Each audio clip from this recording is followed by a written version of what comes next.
let's just get straight to it. We're going to walk through the brutal, data-driven truth about retirement savings in America. These are the real numbers, the ones that define the financial future for millions of people. And just so we're clear, there's no hype here, no spin. What you're about to see are the cold, hard facts, pulled directly from the latest research. This is all about the data. So as we go through all of this, I want you to keep one simple question in your head. Because this isn't just about some big national statistics. It's about seeing where you, personally, fit into the picture. All right, let's start with a 30,000-foot view. This first number really defines the entire savings crisis in the United States. And honestly, it is a shocker. This is it, 46%. According to the Survey of Consumer Finances, that's the percentage of American households that have any retirement savings at all. Let that sink in for a second. More than half of all households have nothing set aside, zero. But that 46% doesn't even tell the whole story. The crisis isn't the same for everybody. When you start breaking down the data by income, a completely different picture emerges. It's what some economists call a tale of two retirements. For households earning less than $50,000 a year, the median retirement savings is just $2,000.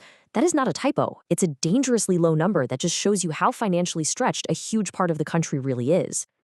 Now let's look at the other side of that divide. For households earning over $200,000, the median savings just explodes to over $500,000. The gap between these two numbers is, well, it's massive. And it's really at the heart of the whole retirement problem. Okay, so now let's slice this data a different way, by age. On the next few slides, find your own age bracket and see how you stack up against the median for your peer group. We're going to go decade by decade. First up, for households in the 30 to 34 age range, the median retirement savings is $4,700. This is that stage where a lot of people are just getting started, often juggling student loans, maybe a mortgage, and all kinds of other expenses. By the time you get to ages 35 to 44, that number grows quite a bit. The median balance is now $45,000 as those peak earning years start to kick in for a lot of folks. For the 45 to 54 age group, the median finally crosses that six-figure mark, hitting $115,000.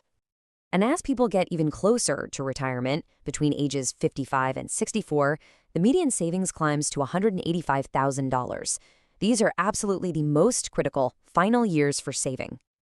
And for those who have just retired or are right in the early stages of retirement, from ages 65 to 74, the median savings is $200,000.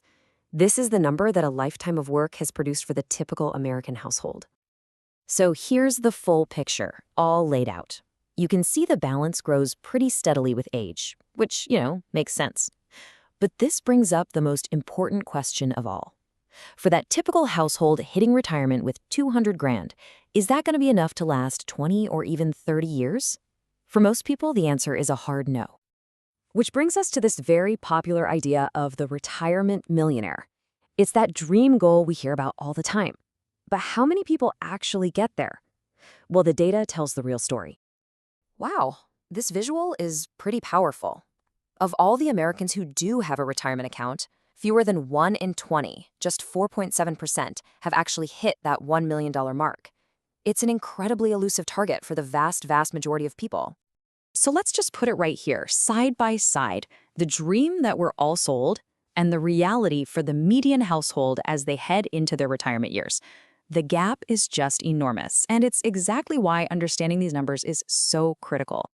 Okay, so given how low these savings numbers are, it's pretty clear that millions of people are going to depend on Social Security. But what does the future actually hold for that system? The official projections are, well, they're concerning. So, according to the official projections, the Social Security trust funds are facing something called depletion in 2033. Now, that sounds terrifying, but it doesn't mean the money runs out. What it means is that the money coming in from payroll taxes won't be enough to cover 100% of the payments that have been promised. So what's the bottom line? What happens after 2033 if Congress does nothing? The system will only be able to pay out 77 cents for every dollar it promised. That means future retirees are staring down an automatic 23% benefit cut right at the time they need that money the most. And that brings us right back to where we started. We've looked at the national picture, the income divide, the savings by age, and the stark reality of Social Security. So now, seeing all the facts laid out like this, you have to ask yourself, is your number enough?